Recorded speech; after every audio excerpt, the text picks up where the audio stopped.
Hey, folks, this is Rabble Rouse and Rich Bergeron. Ladies and gentlemen, the tornado, Tony Pennick. Psychic Tom Patrick with the crystal ball shiny and unveiled and ready to go. All right, Tom, the crystal ball didn't work too well last week on the main event, but it didn't matter. For me, anyway, because I won some money on Aaron Blanchfield getting the submission. It was $169 on, I think it was a $4 bet. Let me find it. Getting addicted to this gambling thing now. And I decided, because I'm getting so used to this gambling, fuck it, let's go for the NASCAR race, right? Daytona 500. Give me an excuse to watch it. So I made like 6 picks and different bets and combinations and stuff like that. And I had to go and figure out who's in the number 47 car because that has always been my lucky number. So who's in the number 47 car? Ricky Stenhouse. And I also had Brad Keselowski, who was like competing for first and second right before one of the last big wrecks. So either way, I thought I had a great chance. And then Ricky Stenhouse in the final wreck ends up just winning on the spot because he was ahead. And the move that he made, I mean, it was like Daytona 5. It was like, what was that? Days of Thunder. Except, instead of catapulting or slingshotting past him, it was like the other guy behind him pushed him into the lead. It was unbelievable. And I'm not really a NASCAR fan at all. I just kind of see it as pointless, but I was a fan the other day. Man. And the fact that he hadn't won it and won a race in so long and hadn't won the race ever, I think that was his first win at the Daytona. I mean, that was just unbelievable. I was like, wow, that is really my lucky number. And I won $127 on that one. So it was a good betting weekend. But I really fucked up the next night because I thought, I'm going to really test my skills and I'm going to start doing some live betting on college basketball. And what a bad move that was. There's a team called Pacific, right? I don't know anything about college basketball.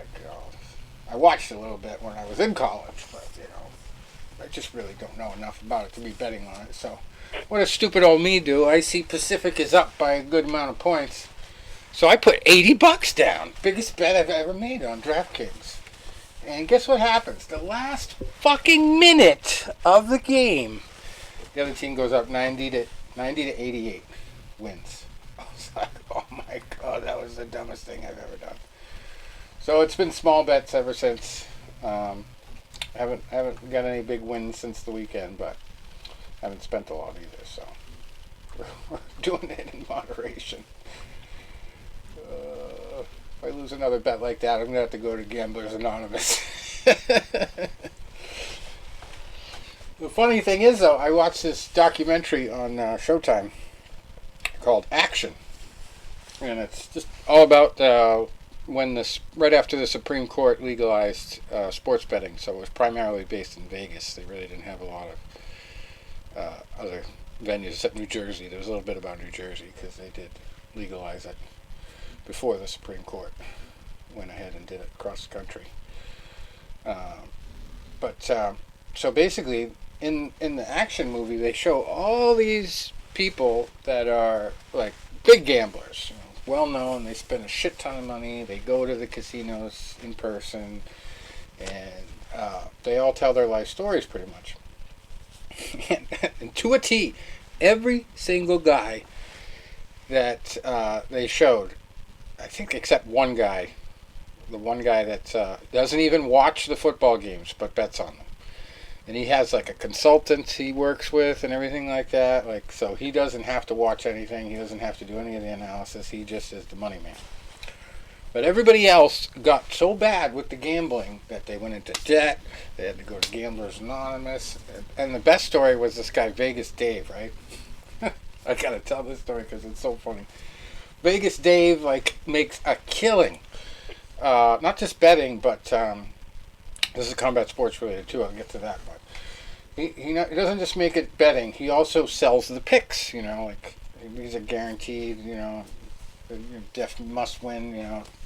Sure things. And sometimes he gets them wrong, so they're not really sure things. But so he sells all these picks and stuff like that. Makes a ton of money. But when he went to Gamblers Anonymous, it was after he had his parents bail him out a couple times, and he was just really not good at managing his money.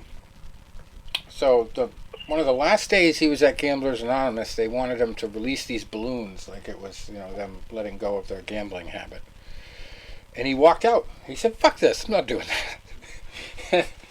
And he ended up being a complete success at it later on. Now he supports his parents and lives in a nice mansion in Vegas. Hates living there, but loves what he does. And he just sits there and watches the games all the time. Sells his picks. Like sometimes he does like these things called whale picks. I mean, not sometimes, all the time. And he sells them for like $499 a piece. Which is crazy, And especially when people lose, like when he loses, like people get on his case. But he just doesn't care because he's got the money already, so it's not a big deal. But he was one of his best bets was Ronda Rousey losing to Holly Holm. Another one was remember the Royals when they won the World Series? He bet on them to win the World. Like 2015? Yeah, he won that. He won the bet on them as a future bet at the beginning of the season. I mean, crazy odds. I think he won $5 million on that one. Unbelievable. So yeah, it was a good documentary to watch, and it kind of taught me a big lesson right off the bat without having to hurt myself too bad on bad bets, which is you don't want to chase your losses, which means like if you lose, you don't want to just jump right back on there and bet whatever you can on whatever sport you can find to make up for your loss. Just take the loss, live to play another day, and analyze all your bets. Like don't be an idiot. But some of the things that you can figure out, there's definitely a system that you can get to the point where it's not guaranteed you're going to win every week, but you're going to end up on top more than you're down if you don't get out of control. And like I said, I just do like $2-3 bets. The most I'll bet now is like $5 on any one bet. But the thing about NASCAR that I like is everybody's got crazy odds. Like last week, I think it was Kyle Larson, I think it was the favorite to win before the race, and he was plus 1,200. And I think he got wrecked early, but that's 13 times your money on the guy that's favored. So it's just crazy. That the problem is there's just so many people who can win, and as I found out, the wrecks can change everything. I mean, I had $1 on Travis Pastrana because it was his first race, and I was like, "What are the odds?" It's unbelievably crazy, but who knows? And guess what? He finished in the top 20. He was 11th place, so it wasn't that far fetched that he could have won it. Anything can happen. But anyway, I digress. So we got a couple UFC fights to talk about last week and this week. I believe we got Bellator this week too. I put a Bellator bet in. A parlay. And let's see what else. We got another loss I had was Lee Wood. I'd been sitting on that for a week. I didn't even know it was like 2 weeks in advance when I bet on it. And this is the funny part is I had Lee Wood to win in the 7th round. Guess what? He lost in the 7th round. They got the round right, but the winner wrong. Blasted in the 7th round. Yeah, unbelievable loss. TKO. And Mauricio Lara was the favorite.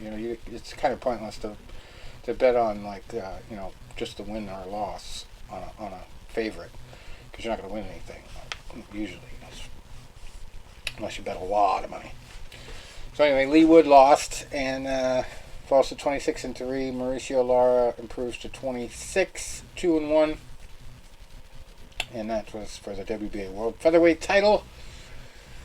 So that goes to Mauricio. And then we also had on that card a unanimous decision loss for Gamal Yafai. Falls to 19-3. Diego Alberto Ruiz got the win there. Moves to 24-6-1. And then there was WBA Intercontinental Lightweight title in a Somebody So's Gotta Go fight. And Gary Cully TKO'd Wilfredo Flores in the second round. Cully 16-0 now. Flores falls to 10-1-1. And the other big one, I know I bet on it, but I think I parlayed it and ended up losing. But Louis Neary, or maybe I got the result wrong. I think I got it by decision. Anyway, he got the KO in the second to last round, 11th round, over Azat Hovhannissian. Neary 34-1 now. Hovhannissian 21-4.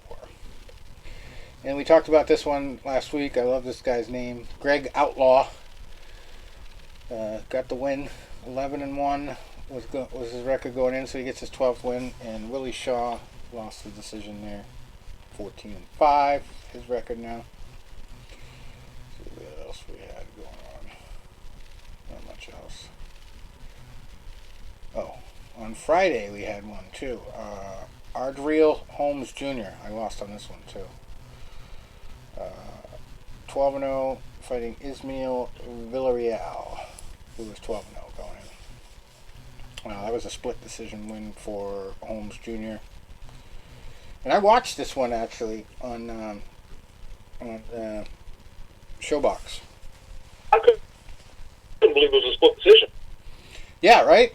Villarreal was so disappointing. I mean, just a bigger, stockier, better knockout artist, and he goes up against Holmes, who had the reach on him, and just absolutely was embarrassed. I mean, he just had no pace, no drive, no killer instinct, and when he did exchange, he was actually landing some good punches, definitely the harder punches of the two fighters, but Holmes just boxed really well. And yeah, I don't know what that one judge who went for Villarreal was thinking, but definitely a bad deal there.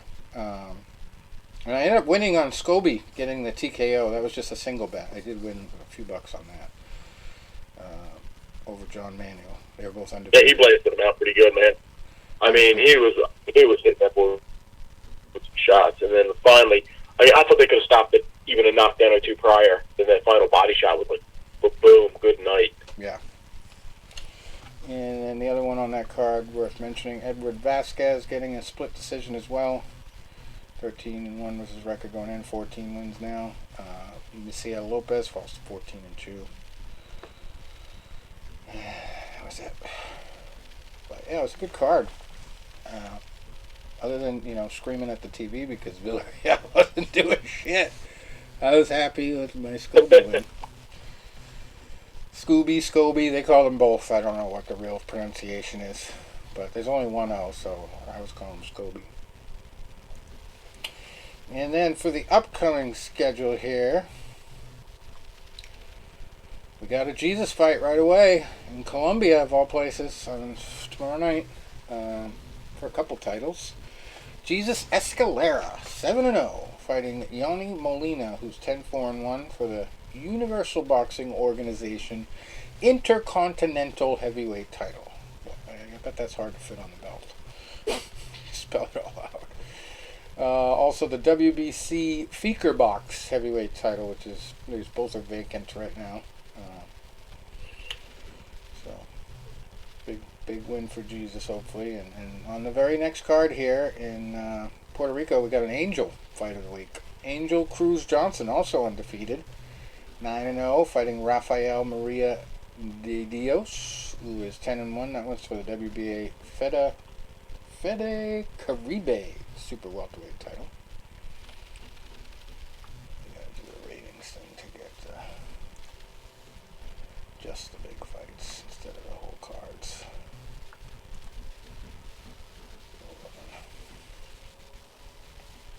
Jesus and Angel right off the bat. Gotta love it. Okay. Also, tomorrow night in Germany, we got Bjorn Schick, 21-1, 20 wins, 1 loss, 1 draw, fighting Julio Alamos, who's 15-0 for the IBO Intercontinental Middleweight title.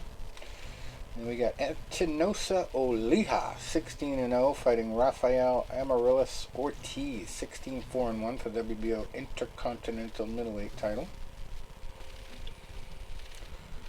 It's funny, every time I pronounce Intercontinental, I feel like I got to do it with some kind of flair, like the WWE guy that used to announce for the WWE would always do that.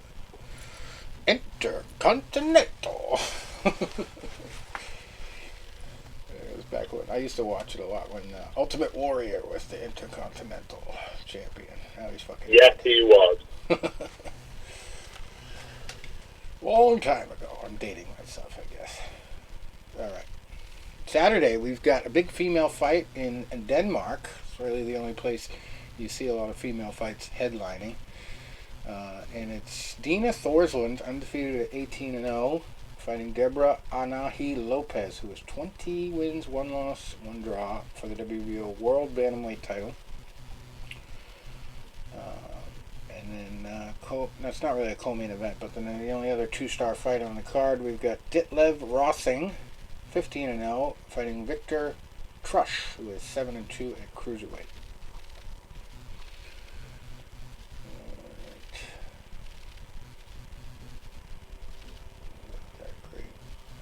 Over in Charlottenburg, Germany, we got Granit Xhela, 13-0, fighting Jack Mulawai, who is 13-3-1 for the EBU European Union heavyweight title.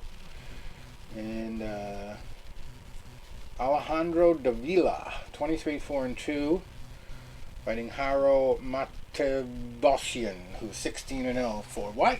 The IBF Intercontinental Super Welterweight title. All right. Another Jesus fight on Saturday. Jeez, all these Jesuses and Angels this week are undefeated. Jesus Arachiga Valdez, he is 18-0, fighting David Carmona, 22-11-5. So I don't think Jesus is going to need a miracle there. Probably going to be safe. Oh, here's how somebody's got to go fight in Puerto Rico.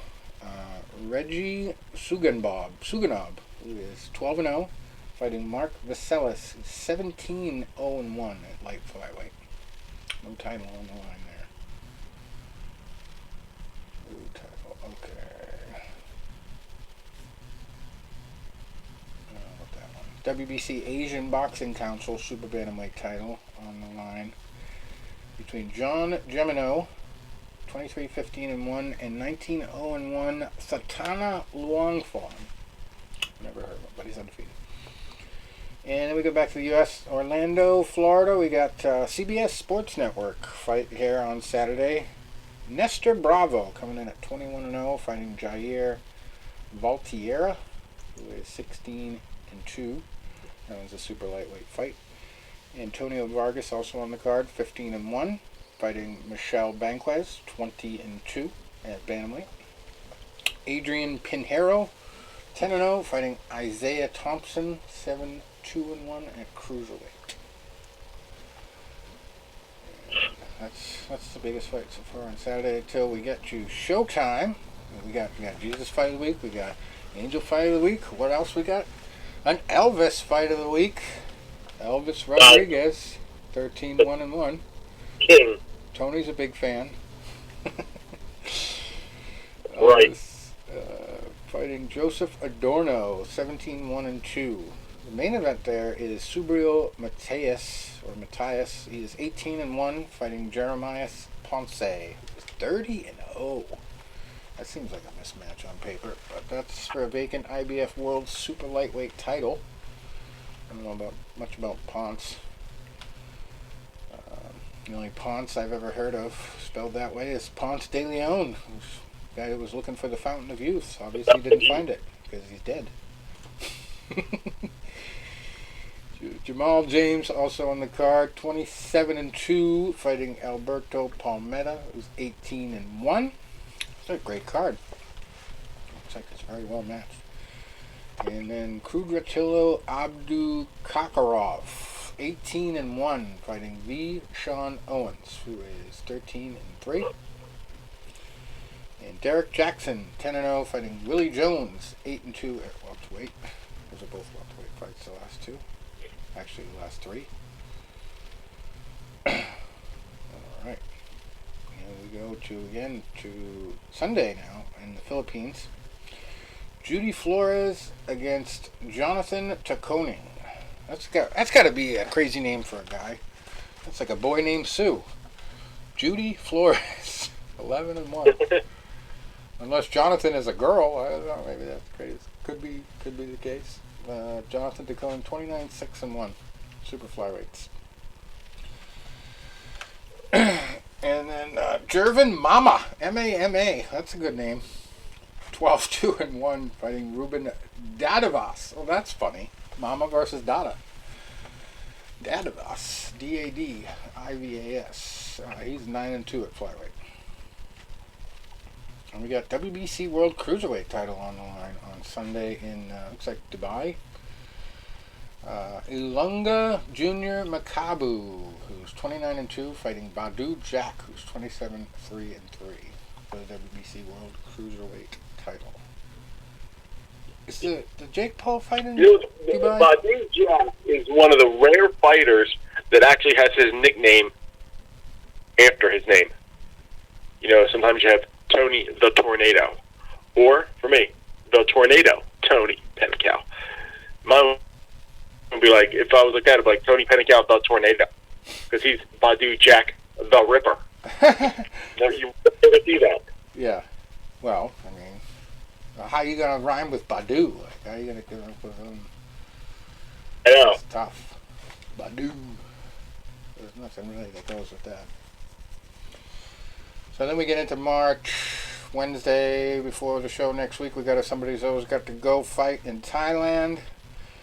Thamanoon Nyamtrong, 24-0 versus Eric Rosa. Eric with a CK. He's 5-0. That's wild. I don't know if you can call that the mismatch of the week, but it's pretty bad. You know, the guy's undefeated as far as experience goes in the professionals. That one's for a title too, the WBA Super World Minimum Weight title. That's like Jake Paul getting a belt. Wait a second. He is possibly going to get one. Because they invented a belt for the Jake Paul fight this week against Tommy Fury, which is finally, I think it's this week. It might be next week.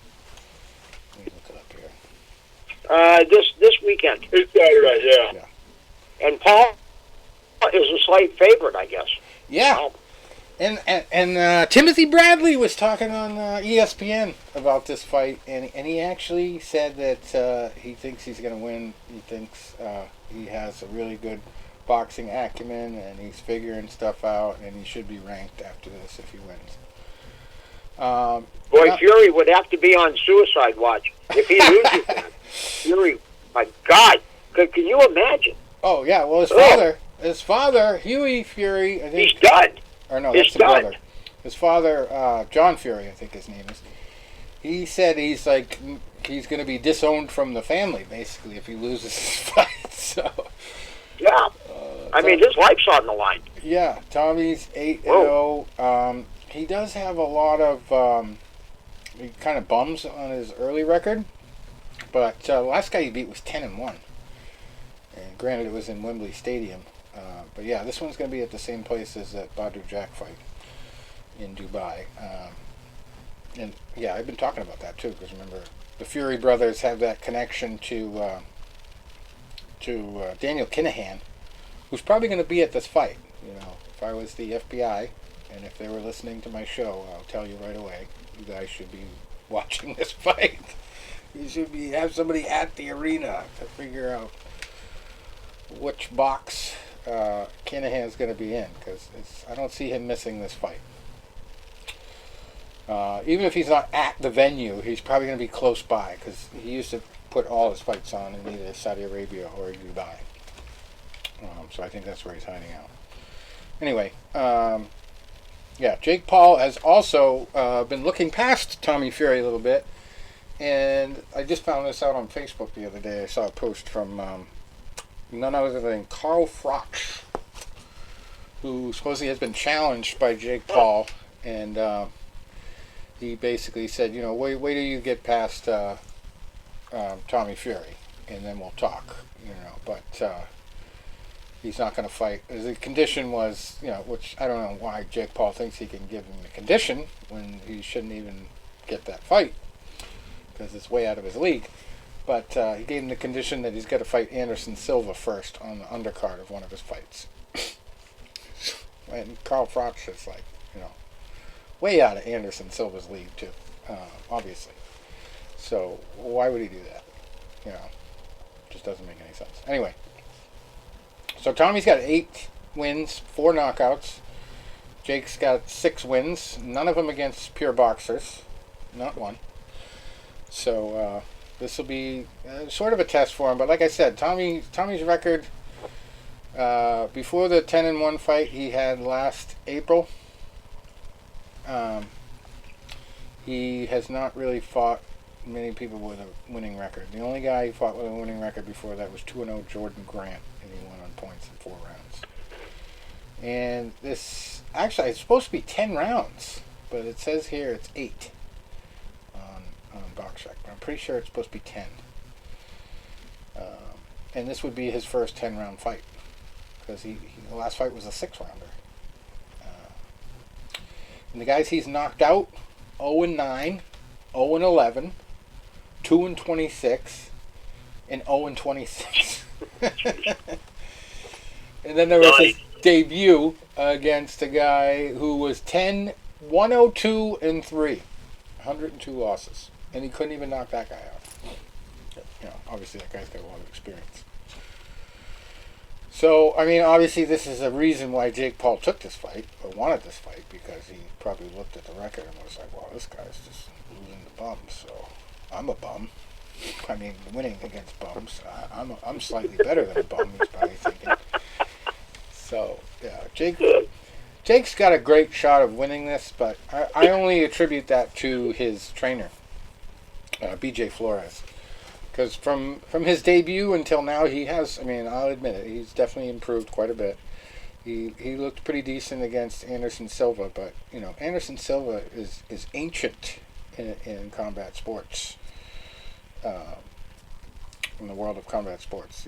He's retired from MMA, and he only had like 3 boxing matches, and all of them in Brazil, so, I mean... Yeah, and you remember Anderson was never a technical guy. He was like a Muhammad Ali or a Roy Jones Jr., just a talent. Yeah. That incredible talent. And he aged overnight. And when that left, he hadn't, I always think back to the Bernard Hopkins rematch with Roy Jones Jr., who was the technician. You look at the early days and talent carried the day. So, yeah, Anderson's pretty well shot. And they're already making fun of the idea that this fight is going to end up with somebody holding a belt. It's not going to be any major belt, but it's called the diarrhea belt, is what they're calling it. What's the name of it? The diarrhea belt. That's what people are calling it. I don't know what it's actually called. I think it's because the strap is brown, like diarrhea. Gotta love it. Anyway. So... I believe that if I had to pick, if you put a gun to my head and said pick the winner, I believe Jake Paul can win. I just think if it goes to all 10 rounds that he's got no hope. If it goes to decision, it's probably going to be Fury. If Jake Paul can catch him early in the first half of the fight, I think he'll probably win. But, as far as the ranking goes, the WBC has said they will rank him if he wins this fight. So that's a lot of incentive for him, sure. Yeah, he's got a lot going for him. He's got the Prime Energy drink now, which I found out the secret to that. It's at Walmart already. Jeez, that was quick. But Prime Energy drink, it's not really an energy drink. They call it like a hydration thing. And guess what the main ingredient is? Take a wild guess. The main ingredient? Yeah. It's gonna be something like crazy, like goat urine or something. Goat urine. No, Tom Brady is not pissing in all the Prime bottles. Sorry. No. It's actually coconut water. Which it kind of blows my mind because, like coconut water, probably like 5 years ago, became like a huge thing. Everybody was talking about coconut water and coconut oil. And like there was like somebody going around telling people to like swish. There was a few people going around, more than one, telling people to like swish the coconut water or coconut oil in your mouth and spit it out every morning, and it's supposed to like do all this great stuff for you. And my girlfriend was even in on that trend. I think she kind of since stopped doing it, but she swore by it while it was going on, while that was a trend. So I mean, obviously, it's kind of surprising to me nobody else thought to put that in a big, name brand drink. Like imagine Gatorade with coconut water. that would probably sell. But no, Jake and KSI, his original YouTube opponent, are teamed up on this, and obviously they're getting distribution, they're getting the big sponsorship with the UFC, and they're always drinking it themselves, which we couldn't say the same thing about Zions and Zenergy when that was going around. There was little talk when that became the new energy drink of the UFC, or hydration drink, whatever you want to call it, because I think they're still sponsored by Monster or one of those.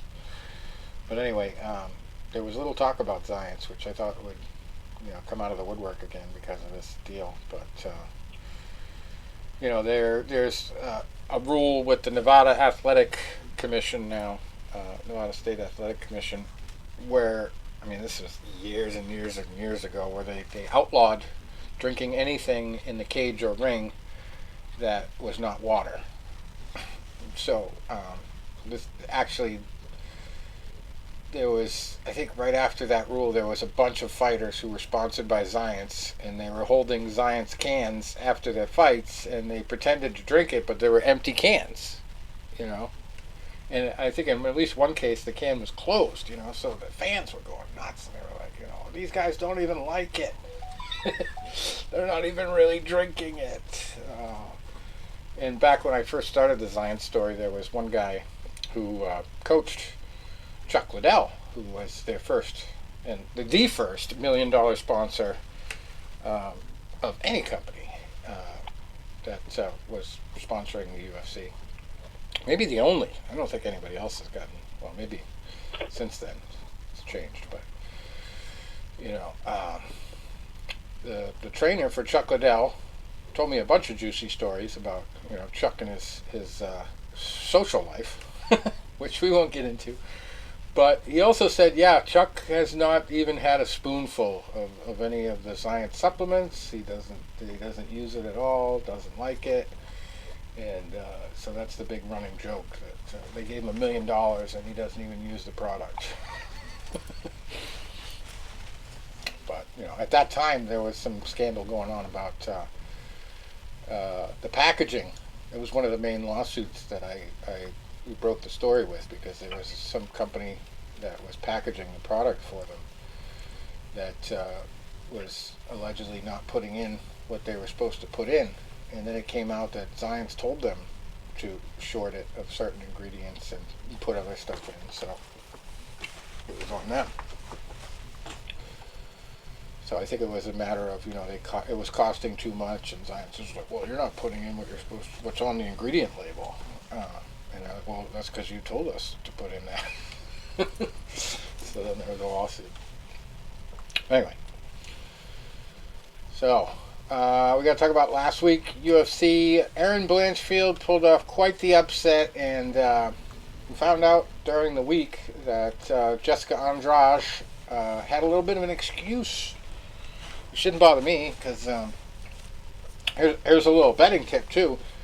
You don't have to bet on the winner outright of some of these fights, because it's one of the rarest things I've ever seen.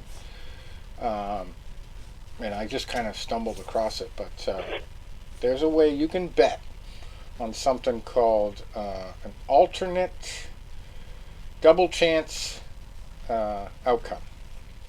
So basically, you can pick.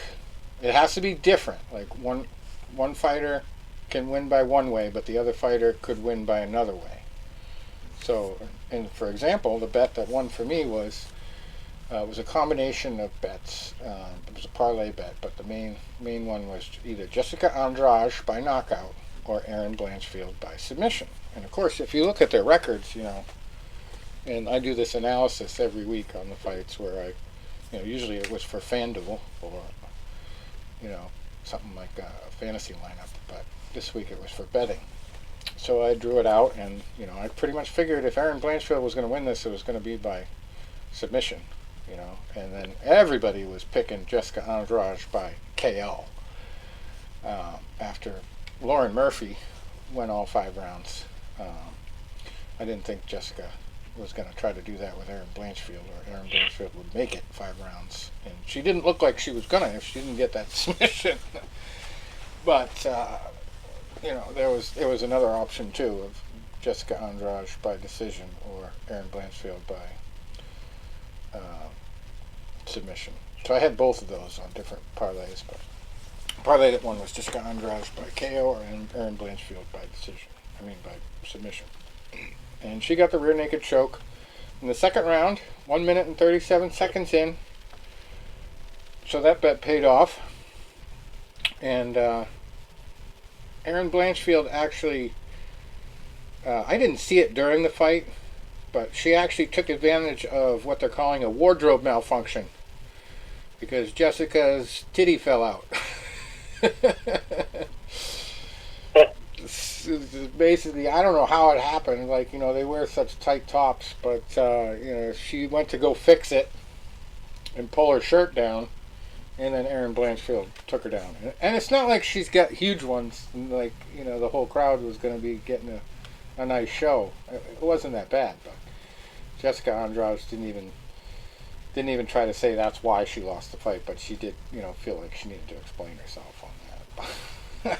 It's one of the wildest things I've ever heard, as far as, and not an excuse, but reasoning for why she slipped up. But yeah, it was not pre-planned. There will be no fines like happened in that Super Bowl show with Janet Jackson years ago, which we first were able to hear the term wardrobe malfunction. That's where we get it from. Fun fact. And then I think Dana White was pretty pissed off about a couple of these fights on the card, because he cut the guys who lost. And I had some bets on these guys. And the first one was in the co-main event. Zach Pauga, who wasn't that impressive, but he did just enough to win. And this was one of those fights that, I didn't really watch most of it. But the fight went the distance, and Jordan Wright, I figured if he was going to win, it was going to be by knockout, because he's got a lot of knockouts. And he calls himself the Beverly Hills Ninja. But they had a bunch of losses in a row, and he was, of the two fighters that got cut, he was probably more deserving as far as his recent track record. But Pauga got the unanimous decision win, and then Jamal Pogues had a great story. He had his mother in the audience. She was going through cancer treatment, and so his mother and father, they kept showing them ringside. And he got the decision win over Josh Parisian. That was a good one. And then William Knight was probably involved in one of the absolute most disappointing performances I've ever seen from a fighter in the UFC. And I talk about all the time how some fighters are jacked to the max, like they got muscles on top of muscles, but when they get into the cage and they fight, or the ring and they fight, they look like they've never been an athlete in their lives. They have not entertaining styles. Oh, and by the way, that was Jordan Wright's 4th loss in a row. And unless you're Derek Lewis, you're not staying in the UFC with 4 losses in a row. But anyway, Marcin Prachnio beat William Knight by unanimous decision and literally kicked him out of the UFC. Because there was a lot of leg kicks involved, and William Knight just had no answer whatsoever. He had, just like the Villarreal fight in boxing, no killer instinct, no drive, was continuously getting frustrated, and just, wasn't aggressive enough to win the fight. And Prachnio really didn't have to do much. He just basically walked him down the entire fight. And he kicked him so many times, he busted his foot. And that was the 3rd loss in a row for William Knight. But, yeah, very disappointing. And 9 knockouts in his 11 wins. And so I thought it was going to go either knockout for him or decision for Prachnio. And I got the decision right. I'm not sure if that was part of my parlay, but I know I had Knight by knockout that lost a bet.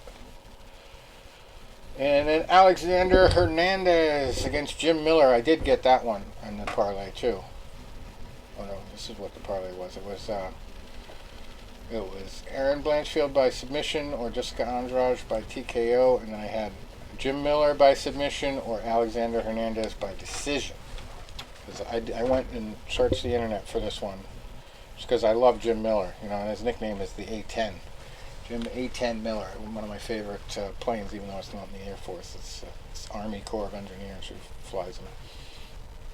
But Alexander Hernandez was consensus favorite to win by decision for most of the experts who were predicting these fights. And I got the one before that too. That was my 3rd leg of the parlay. Nazim Sidikov over Evan Elder. And it probably wouldn't have gone this way except for a cut. Evan Elder got a really bad cut, and the doctor stopped it. But the same expert that picked Alexander Hernandez to win by decision said Sidikov was going to win in the 1st round by TKO. And ended up going to the 3rd. And just 38 seconds into the 3rd, I was already freaking out, because if it went all 3 rounds, I would have lost that parlay. That was my first leg of the parlay. So once the doctor stopped it, I was celebrating that. And I picked this one correctly too. Myra Bueno Silva got a submission over Lena Landsberg, and they call her the Elbow Queen. And she had just kind of a crazy record. Not quite 500, I think just above 500, but she ended up going out by knee bar, and then she retired this week, officially, from MMA. So, kind of a bad way to go out, but Bueno Silva's no slouch, no cheap date, as Tom would say. And then before that, Jamal Emmers won by unanimous decision over Hussein Askabov. In the first 3 fights, did not go anywhere close to the way I thought they were going to. Philippe Lins knocking out Oven St. Preux in the 1st round. I would have never thought that would happen. I thought that was going to go to decision. Philippe Lins by decision was my pick on that one.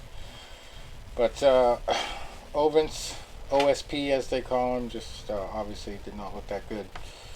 Just 49 seconds into the fight. That would have won the bet of a finish in the first 60 seconds, which is one of those special bets you can make on every fight. I think the fight I picked for that, I try to bet, figure out one fight that's going to win that every week. And I think I tried Nazim Sadikov on that one this week. That did not pan out. AJ Fletcher, I thought was going to get a knockout. He did not. He got a guillotine choke submission over Thunberg Rimbo. And then Clayton Carpenter, I thought, would either get a decision or a knockout. He got a submission as well, rear naked choke in the first round, 3 minutes and 13 seconds, in against Juan Camilo Ronderos. So that's it for that one. It was a good card. A little frustrating, but only because of Wright and Knight. And now they're both gone, so I don't have to worry about betting on them anymore.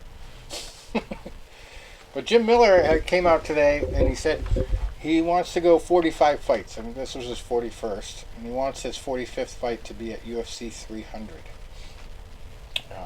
So hopefully he wins that one. I'll definitely be betting on him to win that one. No, not every fighter gets to go out on top with a win, but I'm thinking that with a guy like Jim Miller, who's been around that long, they're going to hook him up with an opponent he can really easily beat. Although, that's really not the UFC style. It only happened that way for Nate Diaz because of accidental screw-up. Where they switched his opponents at the last minute. Anyway, we have UFC Fight Night 220 coming up this weekend, and Ryan Spann against Nikita Krylov in the main event. I like Spann in this one. He surprised a lot of people in his last performance, and Krylov has 29-9 record. Spann 21-7. Each guy's capable of winning, but this Spann just really good. He said he's been changing things up. I think he went to a different camp before his last fight. And he's got his most wins by submission. 12 wins by submission, 6 by knockout, 3 decisions. And it was a first-round knockout over Dominic Reyes, who probably had one of the best performances against John Jones in recent memory. A couple people thought he actually won the fight. But this time he got knocked out in the first round, 1 minute and 20 seconds in. And before that, it was a first round submission over Ion Cutelaba. And he tends to have either, whether he wins or loses, the fight tends to end in the first round. Going back to 2020, September the 19th, 2020. The last one that he got into the later rounds was against Sam Alvey, former guest of ours. Smiling Sam. But he's lost 2 fights in the UFC. Everyone else was a win. And they're pretty tough guys. Anthony Smith and Johnny Walker, both in the first round. One by submission, one by knockout. So I like him against Krylov. Krylov 29-9. And I did bet on it. We'll see how that goes. But Krylov has also a bunch of submissions, but he's pretty evenly distributed his wins. 12 knockouts, 15 submissions, and 2 decisions out of 29 wins. The 9 losses, 6 of them are submissions, so obviously Spann with his bulk submissions has probably a better chance to submit him than he has to knock him out. But Paul Craig was the last guy to submit Nikita, and Craig is just an absolute beast with submissions. But yeah, Magomed Ankalaev before that beat him by unanimous decision, and he's got those 2 losses back to back, and then he's got 2 wins back to back in his last 2 fights. One of them against Alexander Gustafsson, also in the first round by knockout. His last fight with Volkan Ozdemir went to decision. And he also beat Johnny Walker, so if you want to go by common opponent math, you might say that means he's going to beat Ryan Spann, but I don't know. But yeah, he's only really lost to really big names. Paul Craig, Magomed Ankalaev, well, it's not that big of a name, but Glover Teixeira, big-time experienced guy, and Jan Blachowicz in the UFC. And before that, even before that, and when he finished his first UFC stint, he lost to Misha Shirkunov by guillotine choke back in 2016. And he actually lost to Owen St. Preux back in 2014. We were just talking about him. But yeah, in his career, before he ever got his first UFC spot, he was undefeated. Almost undefeated. Until he got up against a guy named Vladimir Mashenko. Lost in the first round by arm triangle choke. Twice he lost to that guy. By that's going way back. Same submission, twice he lost. That's even making me more inclined to pick Spann by submission. Oh, he knew it was coming in the second fight. He fought the guy in 2012, lost by arm triangle choke in the first round. And then the guy did it quicker the next time in 2013. This was just before, he had one more fight before he went into the UFC and lost his first fight in the UFC to Soa Palele by TKO. Yeah, sometimes you look at a fighter's record deep down and you can figure stuff out. You know, not everything goes by pattern, so you can't go by pattern. But you know, some things you have to consider like that. Like if a guy has all first round knockouts, you know, through his entire record, there's probably a good chance he's going to get a first round knockout. And then we got a real tough one to pick. Both guys have very similar records at middleweight for the co-main event. Andre Muniz and Brendan Allen. And I've done pretty well with Brendan Allen in the fantasy stuff before. I'm picking him in lineups, but this one, I don't know. This is a tough one. He's a submission heavy fighter too. 11 out of 20 wins by submission, 5 KOs, and he's got 3 in a row. Last guy he lost to was Chris Curtis, who's kind of a drunken master type fighter. Pretty crazy style, and that was a TKO, punches and knees, 1 minute and 58 seconds into the second round. And since then, he has won by rear naked choke twice and a decision once. Sam Alvey again on his record. That was the first win of his 3-fight streak. And Krzysztof Jotko was the other guy that gave him a rear naked choke submission. Muniz 23-4, and he's a tough guy. He's also got a ton of submissions. 15 out of 23 wins by submission, 4 knockouts, and he's got a hell of a streak going. Has not lost a fight yet in the UFC, so I guess I would like him by submission over Brendan Allen. Submission or decision. The last fight he won by decision was against Uriah Hall back in July of 2022. I think Hall has since retired from MMA. Last time we saw him was on a boxing undercard for Jake Paul. And before that decision, he had 3 submissions in a row, all in the first round. One of them against a guy they call the Arm Collector, Ronaldo Souza. And he got him in an arm bar. That's crazy. 3 minutes and 59 seconds into the first. So I'll probably be going Muniz on that one.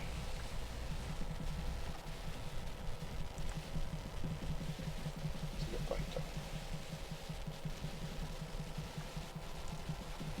though. Alright, so then we get down deeper into the card. We got Augusto Sakai,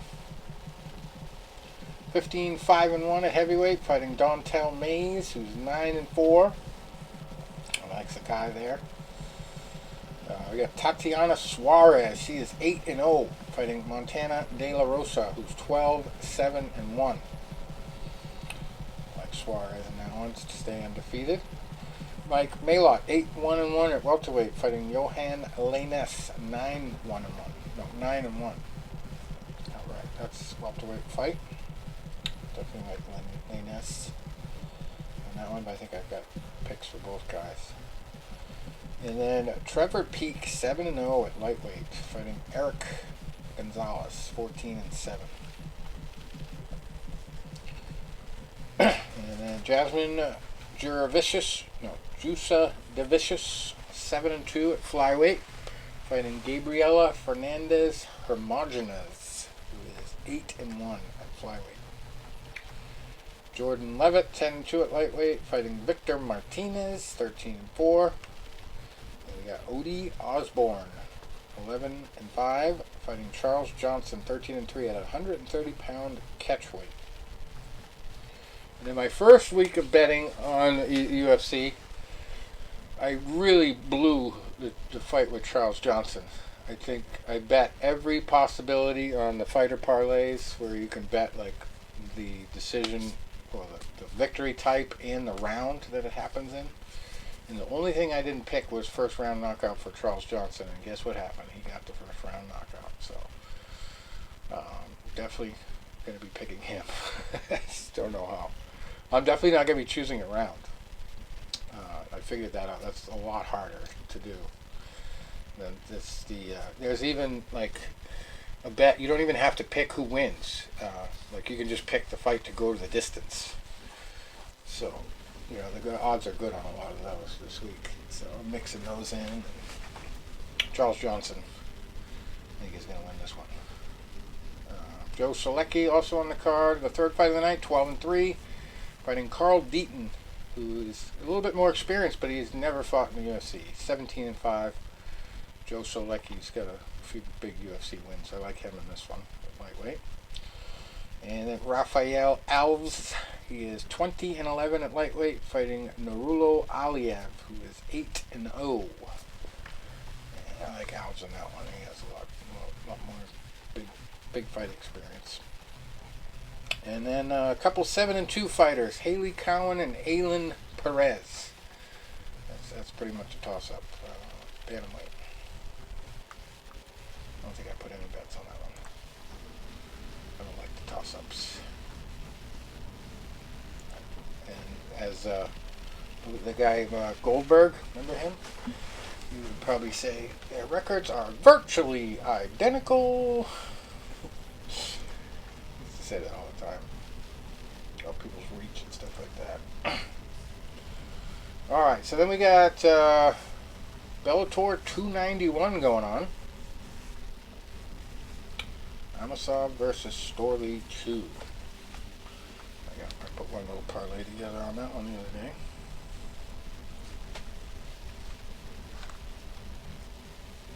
See what's going on there. Gotta wait for it to load. So, Logan Storley coming in at 14-1. Yaroslav Amasov 26-0. That's his tough record to mess with. That's the main event at welterweight. We've got featherweights in the co-main event. Jeremy Kennedy, 18-3 against Pedro Carvalho, who's 13-6. And then Peter Queally and Bryce Logan. Their records are almost identical too. Queally 13-7-1, Logan 12-7. And Sinead Kavanaugh, 8-5, fighting Janae Harding, 6-7 in a featherweight female fight. Sharon Clark, 6-0 at featherweight, fighting Leonardo Sinise, who is 11-5-1. And you gotta love this. The week of the fight, they don't even know who the fucking competition is gonna be. Unknown fighter. It's the very first time I've ever seen that on Sherdog. Luca Pakla, he's 8-1 in the 14th fight of the night at welterweight, fighting unknown fighter. The equivalent in boxing of TBA. Before that, we got a light heavyweight contest. Maciej Rosansky, 14-3 against Carl Moore, who's 10-2. And I don't know if they're related, but Brian Moore before that at bantamweight, 15-9, spelled the same way, Moore, fighting Luca Lovine, or Iovine, who is 15-8. Welterweights before that, Dmitry Hertsenko, he's 7-0, fighting Daniel Skatizi, who is 12-6 at welterweight. There's a lot of fights on this card. Piotr Niedzielski, 17-4 at featherweight, fighting Richie Smullen, who's 9-2-1. And this is going to be a good one. Charlie Ward, 10-5 against Mike Shipman, who is 14-4 at middleweight. And You can imagine why this guy got into fighting. He's got one of those dorky first names, Norbert Noveni Jr. Middleweight. He's 5-0, fighting a guy with a lot more experience here. Andy Manzolo, 26-9. Yikes. There's another good name for a fighter. Liam McCracken, 3-0, fighting Asael Ajuj, who is 4-1. And Elena Kalianidou, 9-4, fighting Jenna Bishop, 4-0 at flyweight. Kenny Mokonona, 4-0 against Craig McIntosh, 4-3 at featherweight. And we'll go through all of these little preliminary ones. That's about it. Okay. Let's just see if we got any breaking news this week. I don't think I have any stories set aside. Doing too much betting research.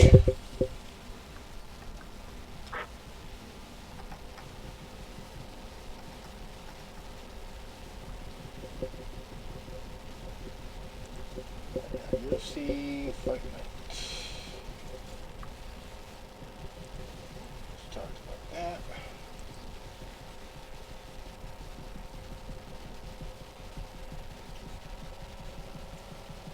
Nothing ever came of it, but I don't know if we talked about it last week. The IV situation, I think we did. There was supposedly an investigation into that, and the Volkanovski camp said they had proof that he took an illegal IV, Makachev. But nothing's come of it, and I think it's going to be one of those situations where they just sweep it under the rug like, nothing untoward at all could have possibly happened. But it looks like he got away with one. We'll find out if there is actually an investigation. But it was like a few days ago I saw a post on Facebook about, yes, there is an investigation into this, and the Australian Commission has engaged into an investigation, and then there was like another post 2 hours later that said, no, there is no investigation. So I don't know what to think. But yeah, you should not be able to take advantage of that kind of thing the way Makachev did, if it's true.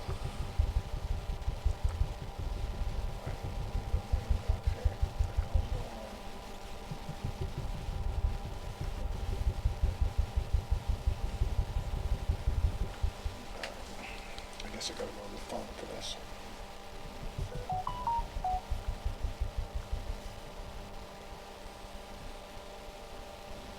Google Arts, mixed martial arts.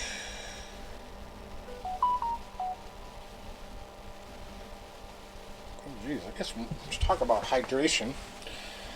This is a headline here. One Championship Fight Night 7 weight and hydration test results. So I guess they must go above and beyond. They do a hydration test of some sort. I've never heard of that, but to check that out.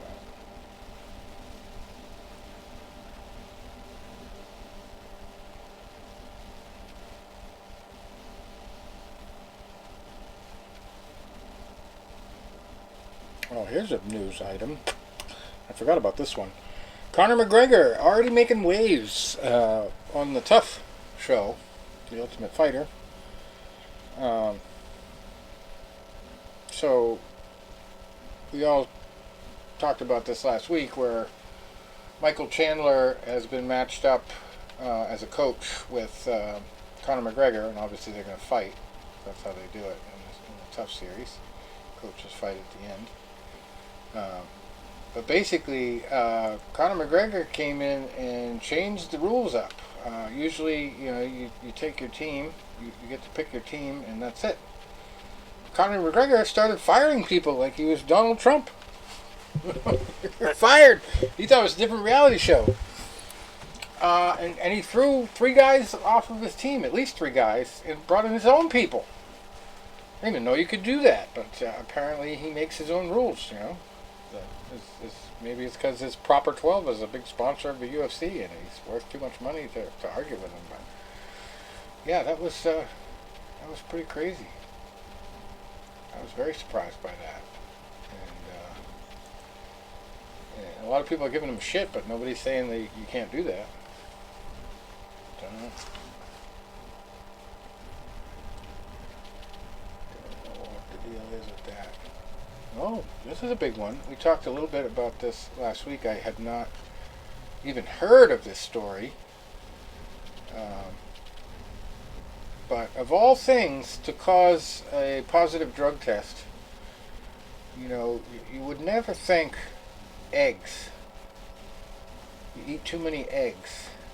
And this is kind of funny because there was a story today I saw on the news where this guy, if you've ever seen on CNN, this guy Don Lemon, he is, it's like,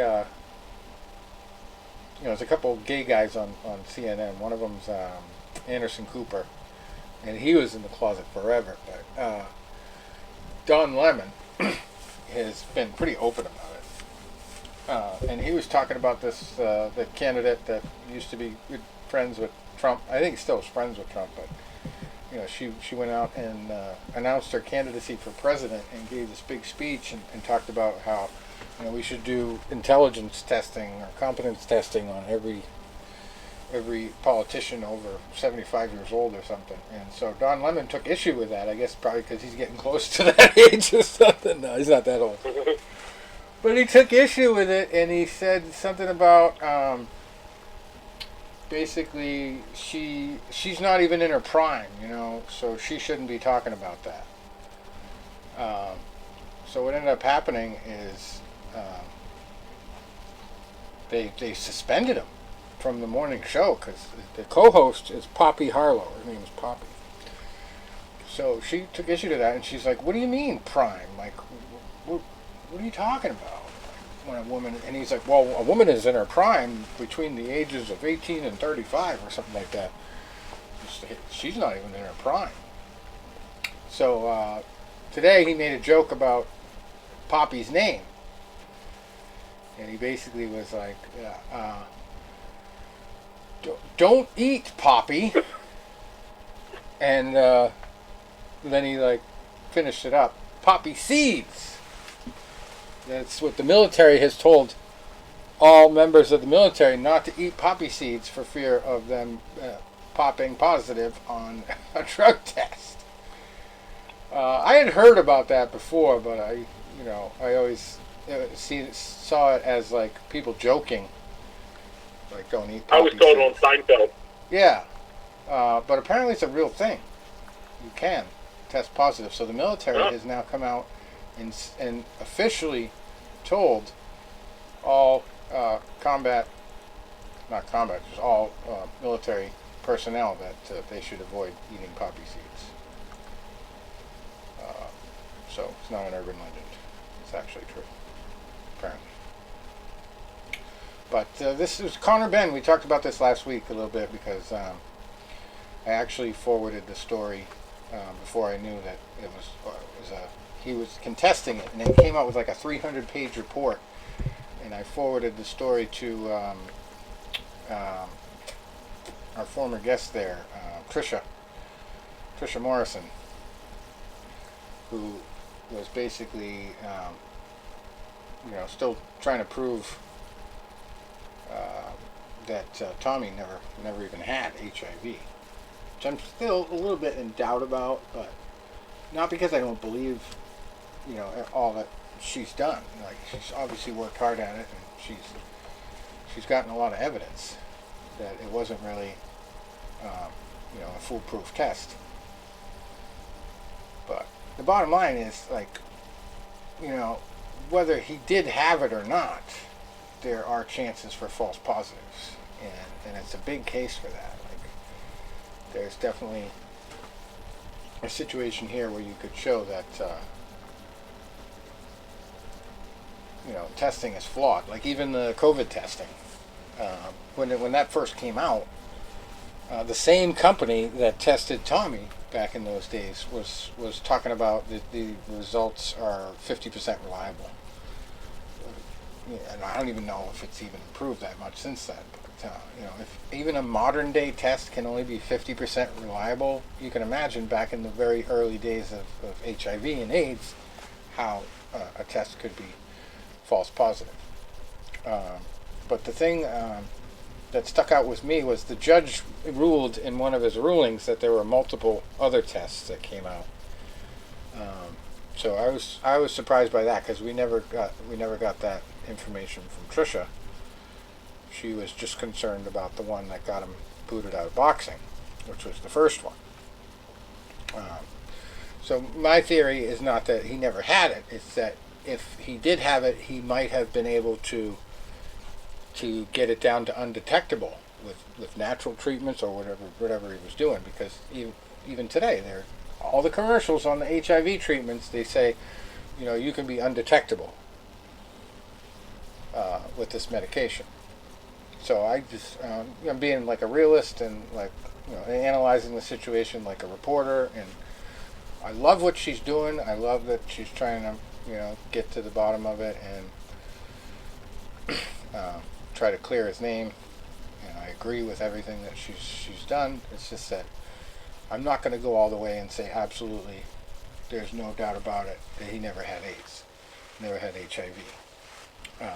Because I think there is a possibility he did have it and he was able to either beat it completely, cure it, or keep it at an undetectable level, which allowed him to get the blood test and get back into boxing.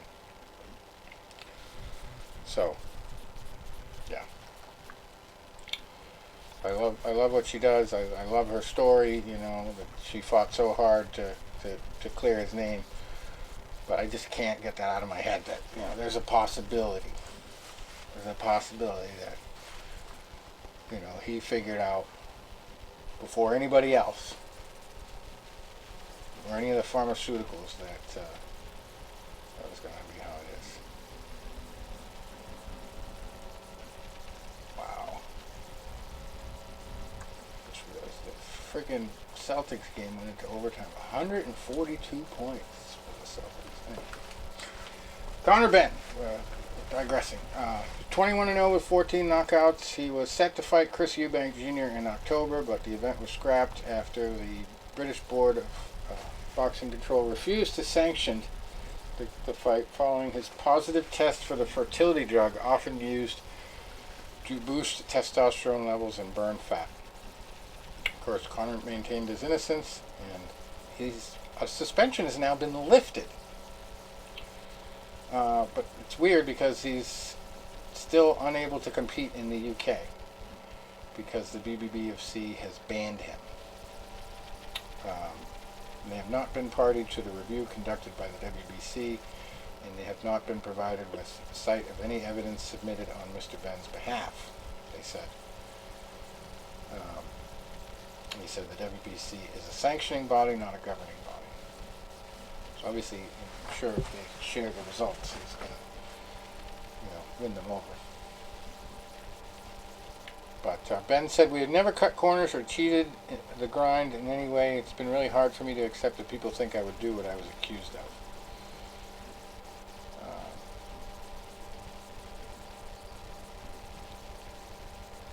So, Victor Conte, the founder of the Bay Area Laboratory Cooperative, said he wants more evidence. Even though he's actually served time in prison for conspiracy to distribute performance-enhancing drugs. And now he's got this company called Snack, Sports Nutrition Company. But he said, in my opinion, the WBC ruling in the Conor Benn case is outrageous. They completely ignored the strict liability rule that has existed since the beginning of anti-doping. This rule basically states that an athlete is responsible for what is in their body no matter how it got there. Clomiphene is a prohibited substance at all times by Olympic governing bodies worldwide. So, as we talked about before, the Myoplex Bull, remember, Tom? With Canelo Alvarez eating the jacked up bulls with or the beef, the cattle beef with the steroids. He got popped for the positive test, and it only had happened once before that, where a fighter had used the excuse.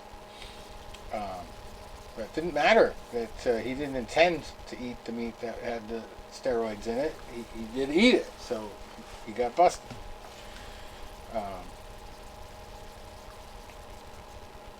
But basically, he's blaming it on the eggs. The WBC found that his documented and highly elevated consumption of eggs is a reasonable explanation for the adverse finding. But, as I said, Conti doesn't buy it. He says, where's the receipt for where these eggs came from? And why is this company selling contaminated eggs? But that's a new one. I did not know it was even possible for, I mean, it makes sense. It's a fertility drug, right? You know, meant to help eggs. So if you eat eggs, it might be in there. I don't know if it's naturally occurring or if it's one of those things like Canelo where, you know, they give the birds that and then it transmits to the eggs because they want them to lay a lot of them. You know, that makes sense too. It's like,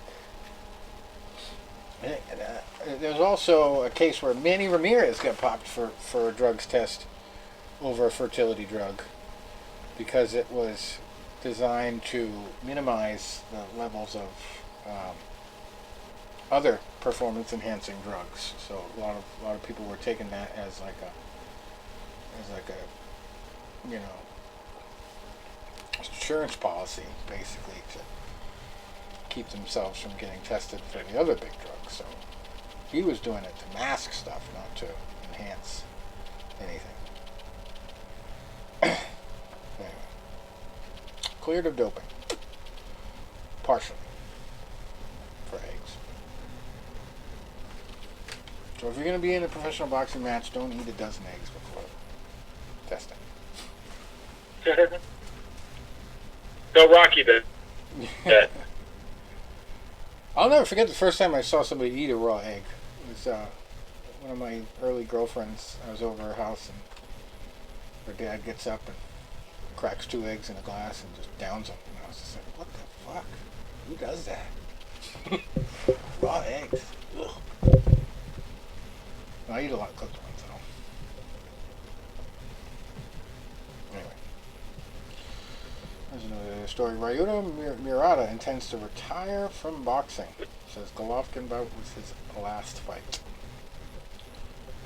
One of the most popular and accomplished boxers from Japan.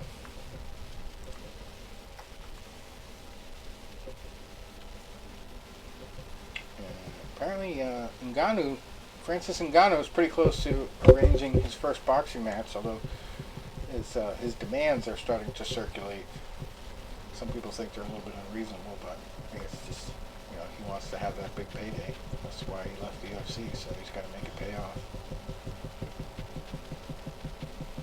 Alright. So I guess that's about it, story-wise, and events-wise, until next week. And hopefully I will maybe not be a millionaire, So next week, on Thursday, I will couple give you $100 of winnings. I'll give you my preview of the upcoming Creed 3 movie, which I plan to go see on Friday. All right. And then the following week, I will give you my update on what I thought of Creed 3. Awesome. I saw Trisha actually posted something from Rocky 5 today, and there was that scene with Mickey where he talked about the Rocky Marciano pendant. Yeah. And she has made pendants with Tommy's ashes in them. And she's not selling them. Oh, no, sure. She's actually giving them to people who have stood by him from day one, basically. So that's kind of cool. The Rocky franchise continues. So I like the previous. The previous look good. I think it's going to be a good movie. Yeah, the previews look really good. You know, I was showing my dad the trailers tonight, and I was like, he's like, well, how many times do they fight? Dad, I don't know. The movie hasn't come out yet. Well, do they fight twice? Does he lose the first fight? Once again, I don't know. And I think when Creed 2 came out, I knew one of the plot points from being there. You know, because the 2 days I was on set, a day and a half was Adonis Creed beating the Andre Ward character for the heavyweight title. So I knew that, obviously. And then it was a quick, Victor Drago knockout where they interview him. Max Kellerman's in the ring, and he goes, you're coming off your loss to Adonis Creed. He's like, what loss? Your disqualification loss. I'm like, okay. They fight twice, and Victor gets disqualified in the first fight. And then you see the trailer, and the first thing you see is Adonis like on the ground, like knocked out. Okay, something obviously happens where there's a cheap shot in that fight, and he gets knocked out. So I guess my dad thinks like I have plot points now. Yeah, on the last movie, maybe not on this one. And then of course I make a smart ass comment that in the one trailer they show him at a cemetery. Yeah. Adonis Creed, they show him at a cemetery. I heard someone says possibly his mom dies in this one. But then you also see a scene where like a fighter is brutally knocked out, so he could potentially die. But I said a funeral scene I think is for my character, the best supporting extra of Creed 2, is a way to write me out of the script, because how could they have a Creed movie without me in it? Did they do any filming in Philadelphia this time? No, not at all. It was funny. About a year or so ago, I got this email from a casting agency looking for talent, and it goes, "Oh, we have all these movies coming up, and Creed 3 being one of them." So I send information in. They're like, "Okay, we're going to have an open call, like on a Friday at 4 o'clock." So I get off work at 4. I log into this open call, and I see basically they're talking to people. There was about 20 people on the call, and it was like, oh, they were looking for people like you sign up with this agency and you paid them like a $50 a month, whatever, or you pay like $200 a month, $200 for like whatever. Then you send them a headshot, and then you pay like $50 a month, and then they try to get you jobs. And I'm like, well, I'm not a professional actor, I'm like, I'm sure I can get a commercial here, a commercial there, but I'm not paying this, for like these gigs, most of which will not be in Philadelphia. I'm sure they could call me up and be like, hey, we need like this person for a 5-second scene up in New York City, and we'll pay you $100. Well, I'm not going to New York City all day for $100. So I realized that it was like basically a headhunter. So I disconnected. I logged off the call. They texted me every day for about 3 weeks. Hey, we see you didn't send in your paperwork, so we still want to get you. We have another open call today at 5 o'clock. Can you join? I don't respond. The next day I get one. Hey, we see you didn't, complete your call and send in your paperwork. We have a call today at 11 o'clock. Can you join? Delete. So finally I blocked that number. They had another person start texting me. I was getting text. I got them for about a month, almost every day. And then I finally blocked that second number. That was the last I heard from them. And then, ironically, I keep getting calls from people trying to give me the $26,000 tax credit for my W-2 employee, and I have never had any of my employees file a W-2, so they must be going off a list of business owners. I've had my share of employees, but I don't W-2 them. They basically work for cash. I know Tom probably frowns on that, but that's what I gotta do. I have one at work. We'll get like these scam emails coming through our work line, and they'll say something like, "Oh, well, you overpaid on your taxes from the previous year. Click this to get like a rebate of like $268." So the first thing I did was I sent the message to my team saying, "Hey, did anybody else get this?" And they're like, "Yes, we all got it.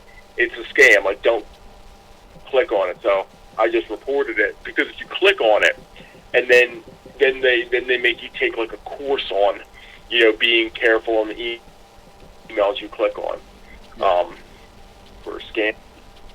Like, I'll get stuff that'll come in sometimes. My favorite was, I'm sure, the one I sent you guys a few weeks ago. where a person messaged me on Instagram, was like, "Hi." I'm like, "I had a rough day. Got fired from a commercial for Beast Aftershave." "Oh, how's your day going?" "Not good. I got fired from the commercial." "Well, why?" "Well, the director wanted me to say it smelled manly." And I said, "Do you really think it smells like a man?" "I absolutely do not."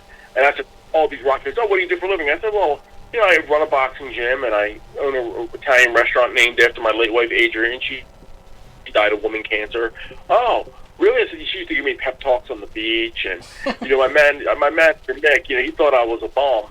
But then when I got a title, he wanted, to train me. And I'm doing all these rock, and I'm jumping from the movies, And she's like, "Well, what do you want from me?" And I'm thinking, "Bitch, you emailed me." I was like, "Oh, I want you to come to my restaurant, Adrian, try the special."